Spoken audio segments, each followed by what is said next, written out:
For all you elk hunters out there, chasing turkeys is basically the same thing. I know the reaction you just gave me, but don't knock it till you try it, and don't try it without OnX. The Hunt app will not only help you find new areas on public ground, but I use it to find out landowner info to get permission on private ground that I see birds on as well. OnX Hunt has a special offer for you. Use code CAL to receive 20% off your membership at onxmaps.com/hunt and find more birds this spring. There's nothing like snook hook sets at dawn or catching a tarpon in the moonlight. Find your next fishing trip made easy on fishingbooker.com and experience the magic of the Sunshine State or any other destination on your fishing bucket list. Book a blue water adventure in search of sailfish or go snapper fishing with the kids. With over 6,000 captains and trips to choose from, planning your next one just got a whole lot easier. Download the Fishing Booker app on the Google Play or App Store, or visit them online at fishingbooker.com to book your trip today.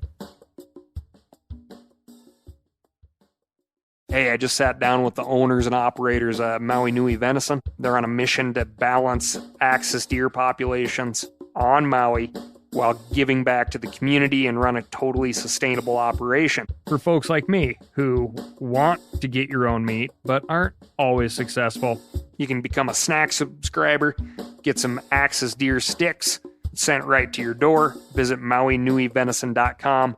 That's MAUINUI venison.com and use promo code CAL for 20% off your first order. From MeatEater's World News Headquarters in Bozeman, Montana, this is Cal's Weekend Review presented by Steel. Steel products are available only at authorized dealers. For more, go to steeldealers.com. Now, here's your host, Ryan Cal Callahan. A dentist from Pennsylvania is being charged with murder after prosecutors say he killed his wife on a hunting trip in Africa, somehow covered it up, and collected $5 million in life insurance. You'll be a dentist. You have a talent for causing things. Hey, son, be a dentist. Back in 2016, 67-year-old Lawrence Rudolph and his wife Bianca took a trip to Zambia so Bianca could hunt leopard. While they were there, Bianca was shot in the chest with a 12-gauge Browning shotgun, according to a report in People magazine.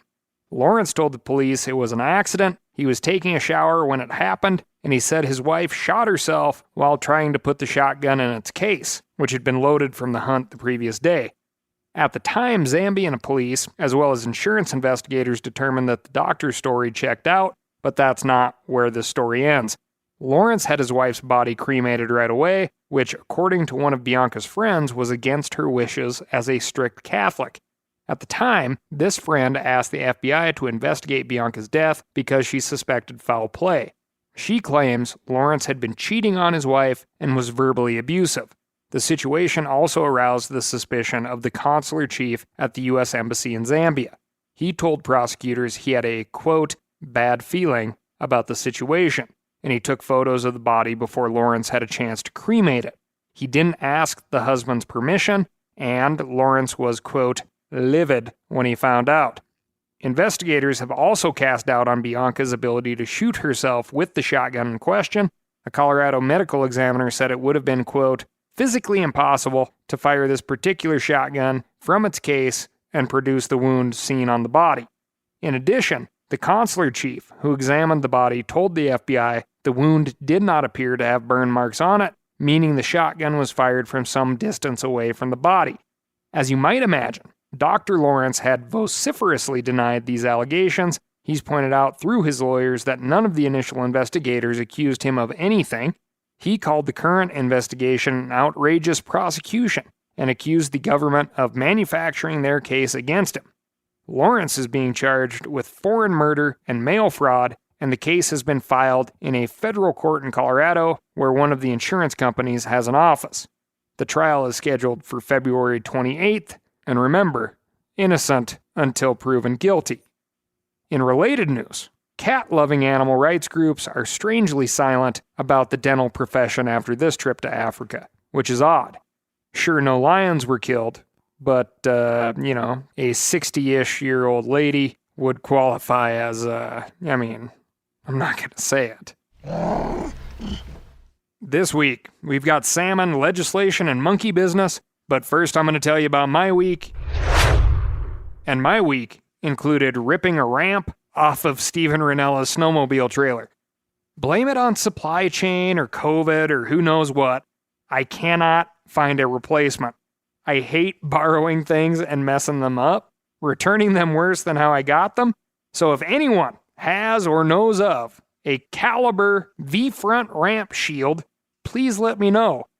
In other trailer-related news, a couple of the wires on the 4-flat connector corroded off during my long night drive from Cascade, Idaho to Bozeman, Montana.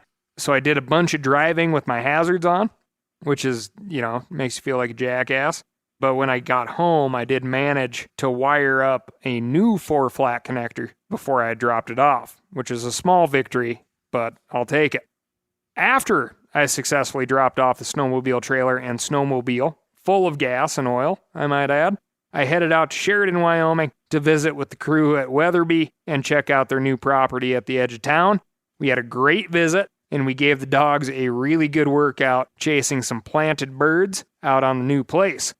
Planted birds, if you are unaware, are pen-raised birds that you literally go out and plant in the grass or whatever cover you have, then come back a while later after the birds have relaxed a little bit and hunt them. You flush them up, shoot them. If that sounds a little, strange to you, I'll admit it is a little bit, but it's fantastic for training both new shooters and new dogs. And you get to eat the targets. We had a great time, and Snort was an incredibly tired girl at the end of the day. And lastly, before the news, the Cal in the Field YouTube series was devised about 3 years ago to tackle topics that all of you folks listening here at the Week in Review wrote in about and you wanted to know more about. Okay, invasive carp, grizzly bears, fisheries management, CWD, just to name a few. If you are dying to know more about a topic, heck, if you even feel like you could co-host something that is near and dear to your heart, write in to ASKCAL, that's AskCal at themeateater.com, and we'll give you a shout. Maybe cover it on a future episode of Cal in the Field. Sound good? Yes! Moving on. Lots to cover over at the salmon desk. We'll do the marginal news first. As many folks know, it was an extremely tough year for winter run Chinook in Northern California's Sacramento River. Just 2.6% of the hatch survived long enough to leave their spawning area, and only half of those fish made it all the way down to the San Joaquin Delta, where they can access the Pacific Ocean. Sacramento Chinook are divided into 4 species by what time of year they run or migrate from the ocean to the upper reaches of their native river to reproduce. Winter run Chinook typically leave the ocean into San Francisco Bay around November, then spend December through early August swimming north until they reach the gravel beds where they spawn in late summer. Winter run sounds cold, but the embryos and juveniles of this species have to endure the hottest time of year. Chinook salmon need the water temperature to stay at about 57 degrees or below to survive, and these days, that can be a tall order.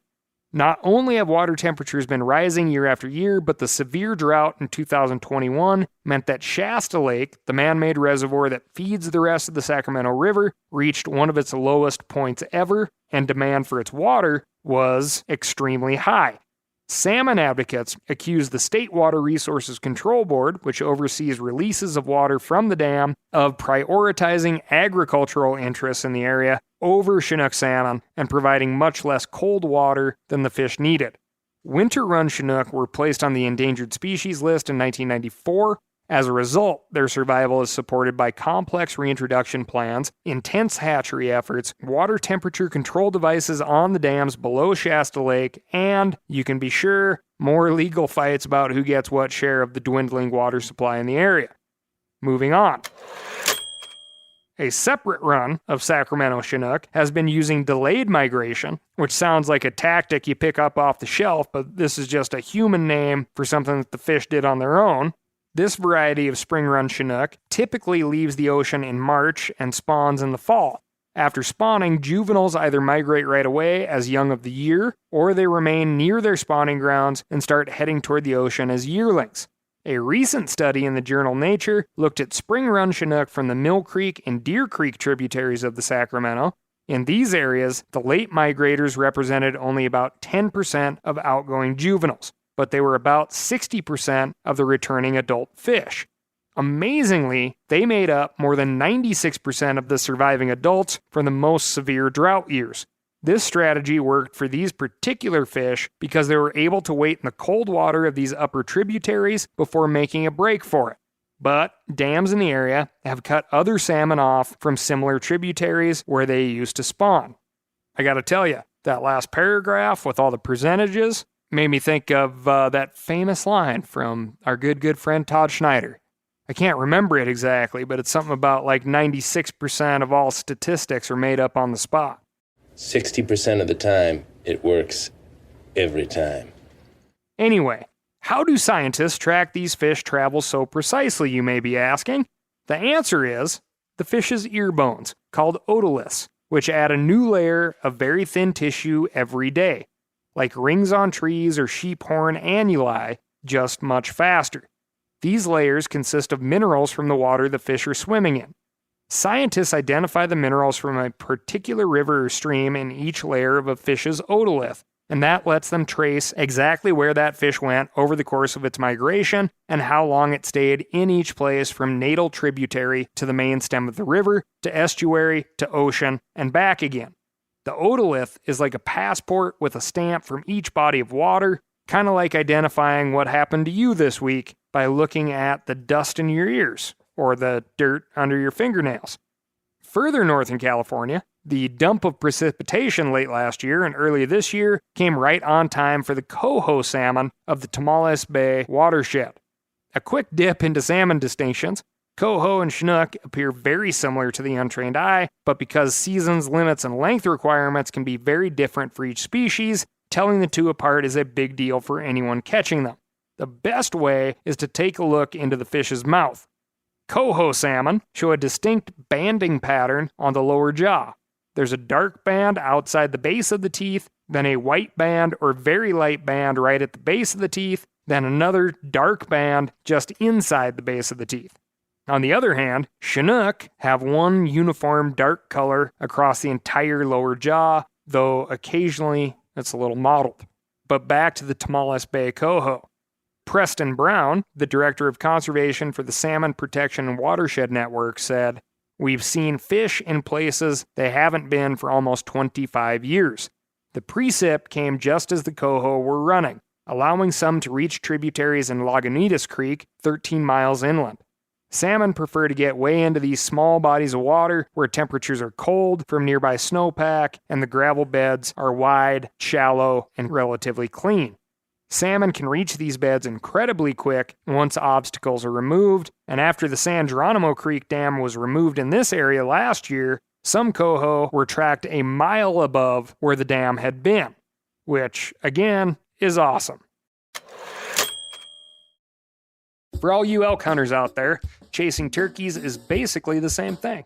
I know the reaction you just gave me, but don't knock it till you try it, and don't try it without OnX. The Hunt app will not only help you find new areas on public ground, but I use it to find out landowner info to get permission on private ground that I see birds on as well. OnX Hunt has a special offer for you. Use code CAL to receive 20% off your membership at onxmaps.com/hunt and find more birds this spring. Now, a lot of you guys are familiar with the old hunting tradition of eating, some organ, the heart or a chunk of liver off the first animal you kill. I had that when I was a little kid, and it was a big deal. Organ meats were always prized by frontier people who knew the importance of getting a lot of different minerals and nutrients. And as often is the case, those guys were onto something, because organs are among the most nutrient-rich foods on the planet. And you can get the same benefits your ancestors craved via convenient daily capsules from Heart and Soil, made exclusively from regeneratively raised, grass-fed, and finished cattle. Heart and Soil's unique freeze drying process means all those important nutrients are trapped in, ensuring you experience every one of the benefits of nature's superfood in a clean, convenient, taste-free capsule. Find out more at heartandsoil.co and make sure to use code MeatEater for 10% off your purchase. That's heartandsoil.co. Use the code MeatEater. You ever get that feeling you're stuck inside staring at screens and a primal urge kicks in? You crave wide open spaces, fresh air, the chance to connect with the land? Well, maybe it's time to find your own piece of the wild, but searching for property can be a maze. That's where Land.com comes in. They got millions of listings across the country, from mountain ranches to hidden fishing holes. Their search tools are like a seasoned guide helping you narrow down what you want. Land.com isn't just about buying and selling. It's about finding a place to hunt, fish, explore, or simply sit by a campfire and listen to the crickets. So head over to Land.com today to turn one day into today, because trust me, there's nothing quite like the feeling of standing on your own piece of earth. Moving on, other good news came recently for the salmon and steelhead of the Columbia River Basin. That's water from Idaho, Montana, parts of Alberta, and Washington draining into the Pacific. And although we've been talking about the importance of conditions on the inland part of a fish's life cycle, what happens out in the ocean is just as important. And last year, we saw an enormous swell in copepods, a staple of the salmon and steelhead diet. In the Pacific, off the west coast of the U.S., copepods are crustaceans so small they don't have a heart, gills, or circulatory system. They just absorb oxygen directly through their exoskeleton.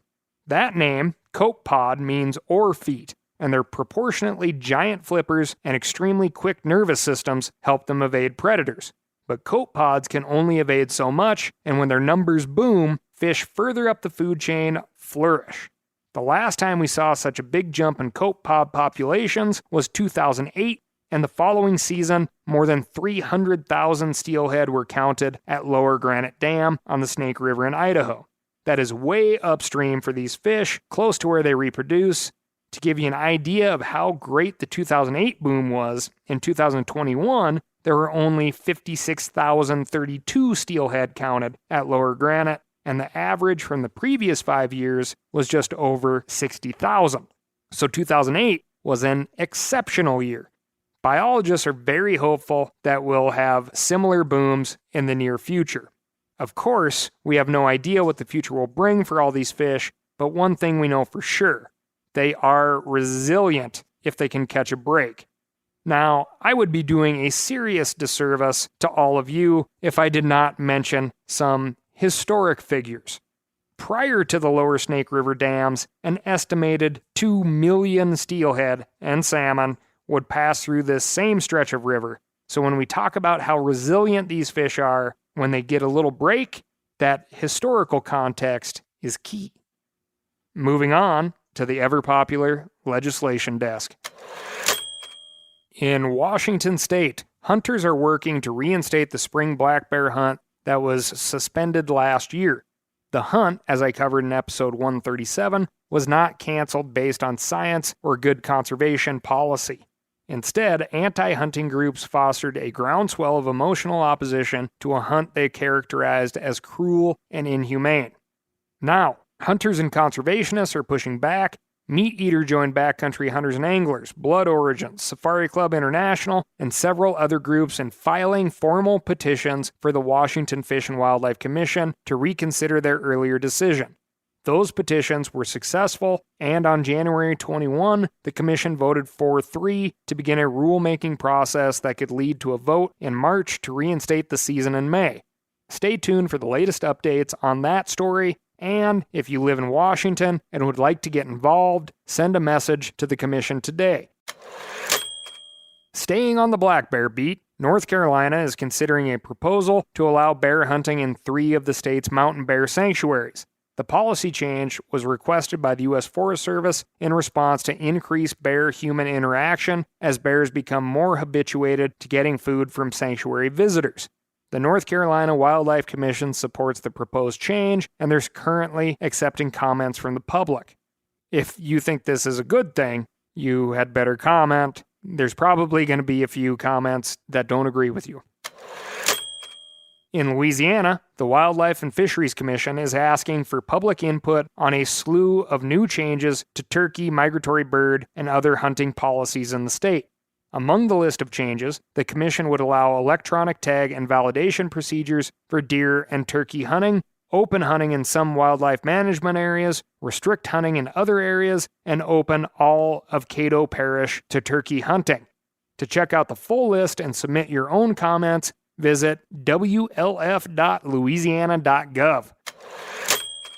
On the federal level, Republican Senator John Kennedy of Louisiana and Democratic Senator Tammy Duckworth of Illinois are proposing new legislation to curb bear poaching. The bill would ban the importation, exportation, and interstate trade of certain internal organs poached from 8 species of bears, including brown bears, black bears, and polar bears. Bear gallbladders can sell for thousands on the black market, and one bear poacher in Montana recently got busted for exactly that. If you want to hear more about that story, check out episode 135. Finally, returning to Washington State, county commissioners in the Blue Mountains are asking the Washington Department of Fish and Wildlife to extend mountain lion season in their area. They argue that the elk herd is far below population goals, and they hope that killing more lions will help more calves survive.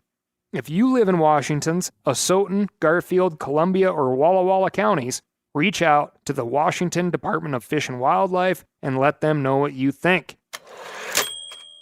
Next up, we have a non-legislation issue, but one that you know already. New Mexico. More of a backroom dealing kind of situation. Governor Michelle Lujan Grisham recently dismissed a member of the state's game commission, Jeremy Vesbach, and stream access seems to be the cause. For a full rundown of this issue in New Mexico, scroll back and listen to episode number 121, but as a refresher, several large landowners have applied to the New Mexico Game Commission to designate waterways that run through their property as non-navigable, and therefore off limits to the public. Last year, the commission, including Vesbach, rejected 5 of those applications, and Vesbach was not shy about expressing his views in the press. It so happens that several of these same landowners contributed to the governor's campaign. And here she is removing an official who voted against them. Does that seem above board? Should similar mechanics determine who the governor appoints to the Game Commission in the future? Give a call to the New Mexico governor's office to let them know your answer. And go back and listen to episode 121. Okay, stream access is a major, major deal if you like to wander around outside. Despite being a violation of the New Mexico State Constitution, it's just a serious, giant middle finger to everybody else on the planet who likes to be outside. That's an opinion ending to that piece. Moving on, Pennsylvania monkeys. A truck and trailer carrying 100 monkeys crashed into a dump truck last week in eastern Pennsylvania, resulting in 3 escaped primates and a 24-hour monkey hunt. In the famous words of comic writer Dave Barry, I'm not making this up. The cynomolgus monkeys had been recently imported from overseas and were on their way to a research facility in Missouri. The pickup truck towing the monkeys made a left turn onto an on-ramp directly in front of a dump truck. The dump truck struck the rear portion of the passenger side door and broke the covered trailer housing the crated monkeys. Amazingly, none of the monkeys or humans were injured, but 3 of the smaller primates escaped to the wooded area surrounding the highway. State police warned the public not to search for or approach the monkeys and asked anyone who spotted a monkey to call 911 immediately. Cynomolgus monkeys, also known as long-tailed or crab-eating macaques, are a little larger than your average house cat and hail from Southeast Asia. They often live in and around towns and cities, and they occupy the second largest distribution of all non-human primates. They're frequently used in biomedical research because of their 90 to 93% similarity to and recent evolutionary divergence from humans, according to IQ Biosciences. They're most often used for basic research studies in disease pathology and treatment, vaccine development, immunology, and cardiology, amongst others. Once the 3 Pennsylvania monkeys escaped their cages, they immediately ran into the surrounding trees.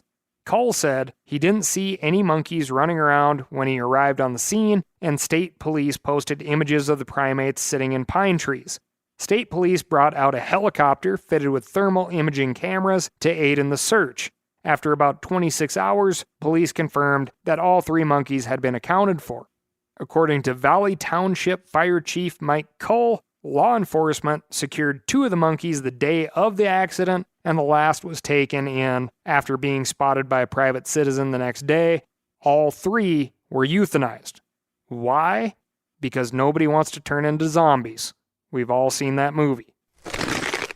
Of course, that's not quite the end of the story. Our friends at PETA put out a statement just hours after the incident warning that the monkeys, quote, scattered across the highway would infect humans with disease. Obviously, PETA's seen that movie. Importing monkeys and tormenting them in laboratories is likely to cause more human illness than experimenting on them will ever prevent, PETA science advisor Dr. Lisa Jones-Engel said. Another PETA article worried about the lack of biosecurity during the incident and lamented how the escaped monkeys are undoubtedly terrified and likely injured, and they may be harboring viruses that are transmissible to humans. As evidence, PETA links to a report from the Associated Press with the headline, "Police warn people to not approach lab monkey missing from Pennsylvania crash." In the article, however, police make no indication that the monkeys are contagious, and having covered several of these animal escape stories, I can tell you that it's pretty standard practice for law enforcement to discourage approaching the wild animals. Not to mention, you gotta test animals traveling internationally. One woman who was on the scene claims to have developed pink eye-like symptoms and is currently taking preventative medicine. Doctors did not diagnose her with anything in particular. Right now, there's no reason to believe that COVID 2.0 just took off in Montour County, Pennsylvania. Remember, pink eye-like symptoms come from anyone's poop, not just monkey poop. Wait, you can get pink eye from farting in a pillow? Totally. That's awesome. That's all the monkey business I've got for you today. Thank you so much for listening. Remember to write in to ASKCAL. That's askcal@themeateater.com, and let me know what's going on in your neck of the woods. Now remember, if you're going to have monkeys dropping into your backyard unexpectedly, you better have it looking ship-shape. Go to www.steeldealers.com and find a local, knowledgeable steel dealer near you. They'll get you all you need to trim those trees and make them monkey-proof and monkey-safe. They'll get you what you need and not send you home with what you don't. Thanks again, and I'll talk to you next week.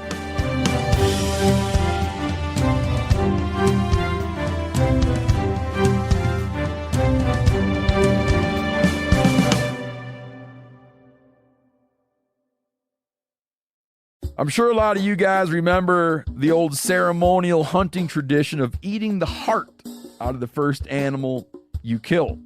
Meat from those organs are among the most nutrient-rich foods on the planet. You can get those same benefits your ancestors craved via convenient daily capsules from Heart and Soil. Find out more at heartandsoil.co. And remember, use code MeatEater for 10% off your purchase. Outdoor adventure won't wait for engine problems. Things like hard starts, rough performance, and lost fuel economy are often caused by fuel gum and varnish buildup. Seafoam can help your engine run better and last longer. Simply pour a can in your gas tank. Hunters and anglers rely on Seafoam to keep their engines running the way it should the entire season.